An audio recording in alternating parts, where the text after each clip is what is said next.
Oh, on dirait bien que je suis contre un camping-car. Alors je vous rassure, on n'a pas fait chauffer la carte bleue, c'est pas le nôtre. On a improvisé un petit voyage en Haute-Vallée de Dubaï et en Dubaï durant 4 jours et on est passé par une plateforme de location pour se faire plaisir et louer ça.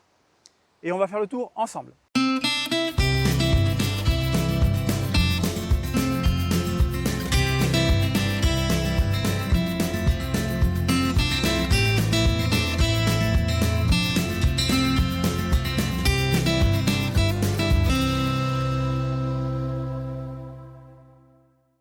Salut à tous, amateurs et passionnés de maisons sur roue, bienvenue sur cet épisode un peu improvisé de notre chaîne. Et aujourd'hui, on va faire le tour de notre véhicule de location Chausson 640 Titanium. C'est une série spéciale de chez Chausson. C'est un véhicule de moins de 7 mètres, 6,99 m marketingment parlant. Un petit tour extérieur, un petit tour intérieur et vous en saurez un peu plus sur ce véhicule. On y va ? Alors, Chausson 640, c'est écrit là. Titanium, c'est écrit là-bas. En fait, c'est une série spéciale de chez Chausson qui arrive avec quelques options supplémentaires, mais vous pouvez retrouver ces informations sur le site du fabricant.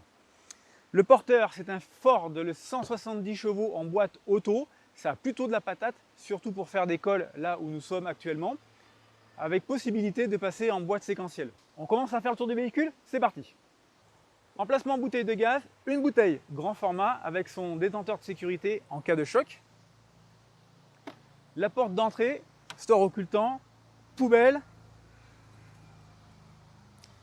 Et quelque chose d'indispensable dès qu'on est en nature, la moustiquière.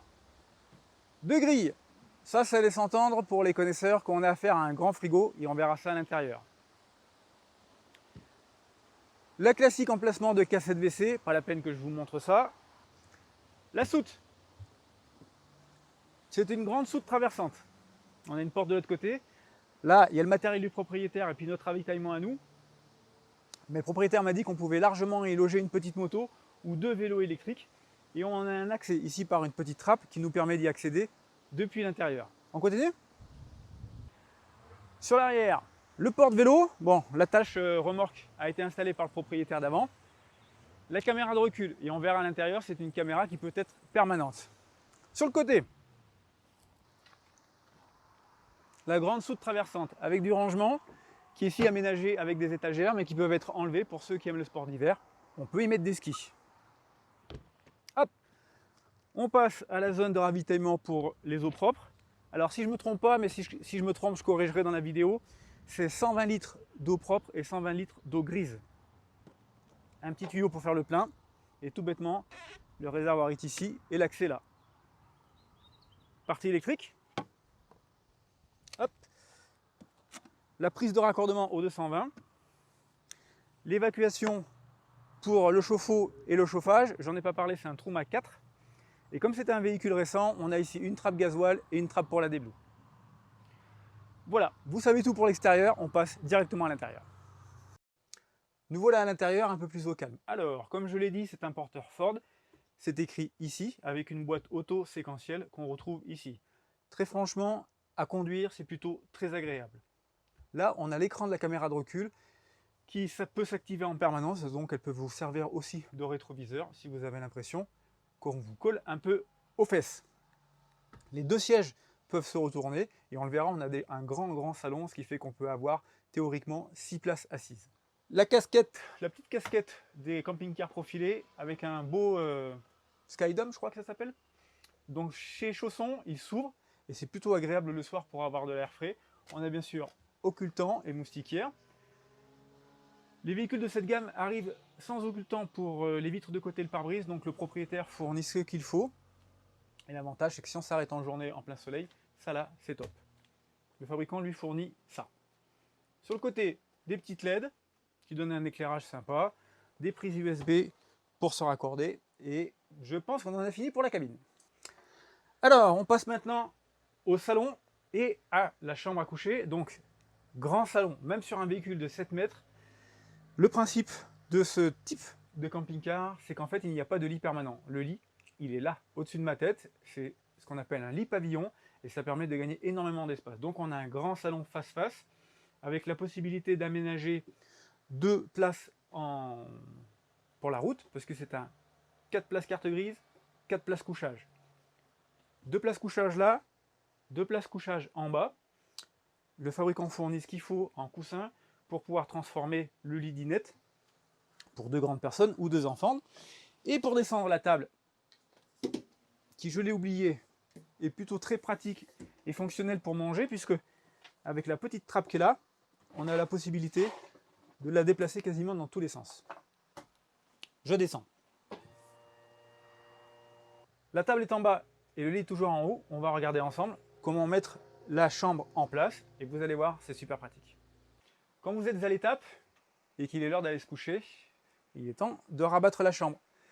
Ces petits véhicules là, qui sont modernes, sont équipés de LED un peu partout et d'éclairages qui sont vraiment agréables le soir quand la nuit est tombée. On va mettre en place la chambre tout bêtement grâce à un bouton et un petit moteur électrique. Et une fois qu'on est en bas, on se retrouve avec un grand lit 160 par 190, donc largement suffisant pour 2 adultes. Et pour y avoir déjà dormi 2 nuits, je dois avouer que ce petit matelas est plutôt confortable.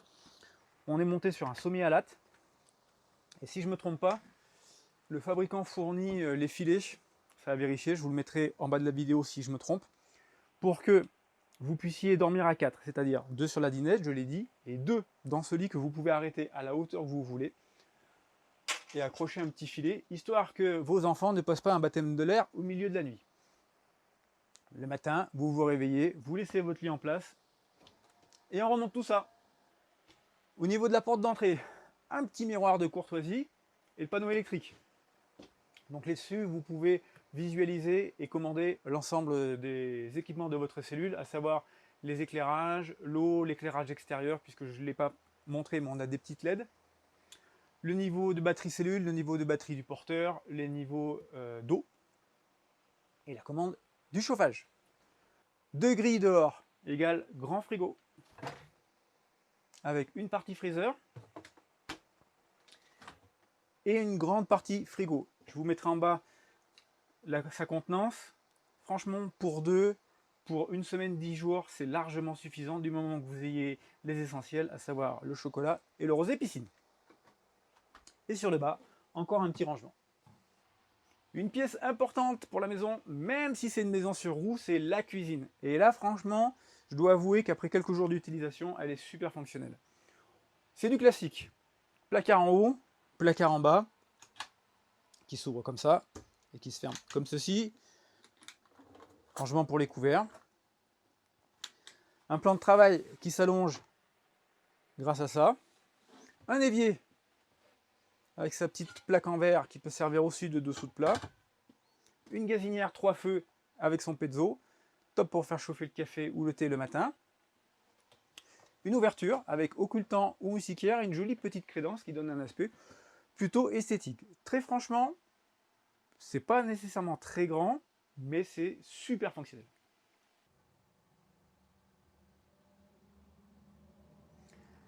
La dernière pièce de notre petit royaume, c'est la salle de bain. Alors, sur ces camping-cars qui ont un lit non permanent, c'est-à-dire un lit pavillon, on gagne énormément de place. Vous imaginez bien qu'un lit de 190 voire 2 mètres de long, ça bouffe de l'espace sur les camping-cars. Cet espace, ils s'en sont servis pour faire un grand salon et ils s'en sont servis pour faire aussi une grande salle de bain. On a une partie WC lavabo d'un côté et une partie douche de l'autre côté. Au niveau du WC, c'est du classique, WC chimique, un lavabo fonctionnel, des rangements, des rangements, des rangements et encore des rangements, et petite lumière extérieure, bien agréable. La douche, grande douche. Alors, c'est du classique, mais c'est beau. Enfin, moi, je trouve que c'est plutôt sympa, et surtout, on a de l'espace. Les plus de 1,90 m peuvent rentrer, les personnes costauds peuvent rentrer, on peut se bouger dedans. Ça, c'est vraiment un gros avantage. On a le petit lanterneau pour l'humidité et puis avoir un peu de fraîcheur. Une porte qui se ferme, de jolies lumières bleues pour faire de la luminothérapie et de l'espace pour se sécher. Alors là, que redire, il y a vraiment peu de camping-cars de moins de 7 mètres où on trouve des salles de bain aussi grandes. Dernière partie de cet intérieur, le dressing. Là, il y a ma camérawoman, Nat. Coucou mon amour. Coucou mon cœur. Alors, l'avantage numéro 3 de ces camping-cars à lit non permanent, après un grand salon, une grande salle de bain, c'est un grand dressing. Franchement, mesdames, si vous voulez emmener du stock, messieurs, si vos affaires de sport remplissent 3 sacs, vous avez tout ce qu'il faut pour ranger. Nous, on n'a pas grand-chose, on a mis ça un peu à l'arrache pour ces 4 jours, mais franchement, c'est gigantesque. Quand on tient compte, en plus de la soute, vous imaginez bien tout ce qu'on peut mettre. On se retrouve donc en fin de vidéo pour ce rapide bilan sur le chausson 640 Titanium. J'ai relevé 4 points négatifs et 4 points positifs. Premier point positif, le moteur fort de 170 chevaux en boîte automatique, c'est un réel confort de conduite. Quand on a besoin de puissance pour doubler ou quand on a besoin de puissance pour gravir un col, c'est vraiment top. Là, on sent que ça répond bien. Inconvénient, la boîte auto dans une pente à 12, 13, 14% quand il s'agit de placer une épingle à cheveux, c'est carrément moyen. Heureusement, cette boîte est équipée d'une boîte séquentielle. Du coup, ça passe comme avec une boîte manuelle. Un inconvénient surprenant de la part du fabricant sur une série spéciale, c'est l'absence de marchepied. Alors ça va, tous les deux on est en excellente santé, donc pas de souci pour monter et descendre des véhicules plusieurs fois par jour, mais on se demande bien pourquoi Chausson n'a pas voulu installer de marchepied électrique sur cette gamme de véhicules à quand même plus de 50 000 €. Point positif, la taille du lit. Pas de lit permanent sur ce camping-car, mais un lit pavillon, et c'est un lit pavillon 160 cm aux épaules et 160 aux pieds. Ça aussi, c'est un vrai confort. Ils n'ont pas été obligés de raboter aux pieds comme le font certains fabricants sur des camping-cars à lit non permanent de moins de 6,50 m. Le lit pavillon, gros plus. Un inconvénient qui est plus lié en fait à notre recherche, c'est la longueur. 7 mètres pour nous, c'est trop long. Le principe d'un lit non permanent, c'est justement de gagner de l'espace sur la chambre, ce qu'ils ont fait avec un grand salon, une grande salle de bain et un grand dressing, mais 7 mètres c'est trop long. Nous, ce qu'on aimerait, c'est la même disposition, mais en moins de 6,50 m. Donc 7 mètres, pour nous, trop long. Justement, lié à la taille, un gros avantage, et je viens d'en parler, c'est le salon face-face, qui permet de recevoir 6 à 7 personnes si on se tasse, une grande salle de bain avec la salle d'eau et la douche qui sont séparées, et un dressing qui vous permet de mettre du stock pour plusieurs mois sans se poser de questions. L'habitabilité de ces véhicules à lit non permanent est tout simplement bluffante. Point négatif assez important à nos yeux, dans un véhicule qui, je le rappelle, dépasse les 50 000 € en neuf, c'est la qualité générale de fabrication et des matériaux utilisés. On sent que Chausson, pour pouvoir construire un véhicule moins cher que la concurrence, a gratté un petit peu quand même là-dessus. Et c'est bien dommage, parce que nous, en 4 jours, nous avons eu plein de petits tracas. Alors c'est pas rédhibitoire pour quelqu'un qui s'est bricolé, mais c'est quand même dommage de mettre des matériaux de moindre qualité et d'obliger le propriétaire qui lui n'est pas bricoleur à passer pas mal de temps chez le concessionnaire ou sur internet à chercher des pièces de rechange.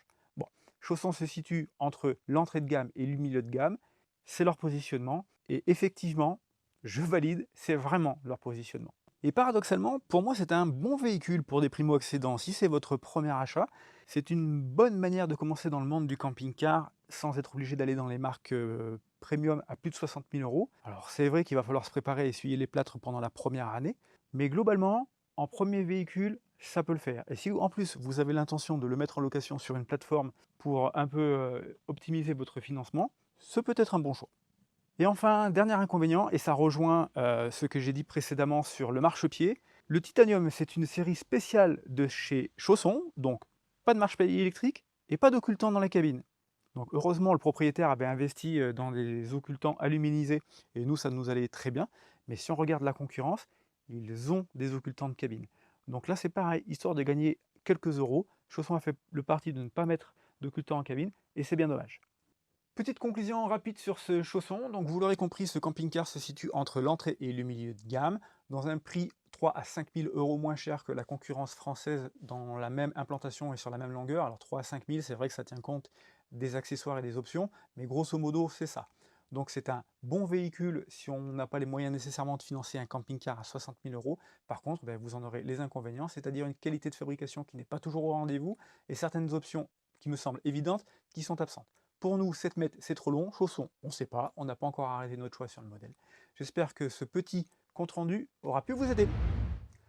Voilà, on a fait le tour ensemble de ce Chausson 640 de 6,99 m de long à lit pavillon. J'espère que ça vous a plu. Pour moi, c'était une première. Je me suis régalé à la faire. J'espère que vous allez prendre de plaisir à la regarder.